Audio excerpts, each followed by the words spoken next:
నమస్కారం అందరికీ. ఇవాళ మనం తెలుగువారి అచ్చమైన రుచిగా ఉండే టమాటా పప్పు ఎలా తయారు చేయాలో చూద్దాం రండి. కావలసిన పదార్థాలు: 1 కప్పు కందిపప్పు, 5 టమాటాలు, 4 పచ్చిమిరపకాయలు, కొంచెం చింతపండు, 1 ఉల్లిపాయ,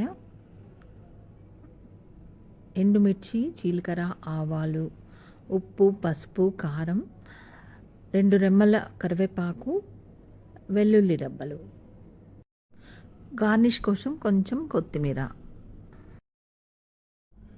ముందుగా కందిపప్పుని శుభ్రంగా కడిగేసుకోవాలి. ఆ తర్వాత 3 కప్పుల నీళ్ళు పోసి టమాటా ముక్కలు, ఉల్లిపాయ ముక్కలు, పచ్చిమిర్చి 2 వేసేసి కుక్కర్లో 3 విజిల్స్ వచ్చే వరకు ఉడికించుకోవాలి. ఇప్పుడు కుక్కర్ మూత తీసేసుకొని ఉడికిన పప్పులో 1 చెంచా కారము, ఉప్పు తగినంత, చింతపండు రసం వేసేసి బాగా కలపాలి. అవసరమైతే కొన్ని వాటర్ యాడ్ చేసుకోవాలి. ఒక 2 మినిట్స్ ఇలా కలుపుతూ స్టవ్ పైన ఉంచండి.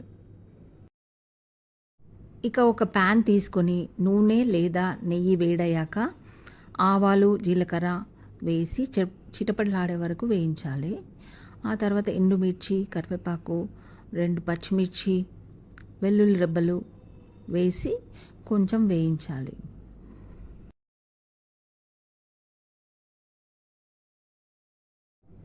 ఈ తాలింపు పూర్తయిపోయినట్టేనండి.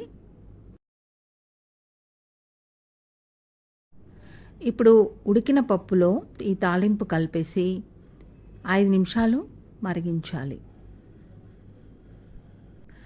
ఇప్పుడు ఎంతో రుచికరమైన టమాటా పప్పు రెడీ అయిపోయిందండి. టమాటా పప్పు వైట్ రైస్తో కొంచెం నెయ్యి వేసుకొని తింటే ఆ రుచి మర్చిపోలేరు. పక్కన ఆవకాయ ఉండాలి అంతే, ఇంకేం కావాల్సిన అవసరమే లేదు. ఇలా సింపుల్గా మన టమాటా పప్పు తయారైంది. చాలా రుచిగా, ఆరోగ్యకరంగా ఉంటుంది. మీకు ఈ రెసిపీ నచ్చితే లైక్, షేర్ మరియు సబ్స్క్రైబ్ చేయండి. మీ అభిప్రాయాలు కింద కామెంట్స్లో చెప్పండి. Thank you.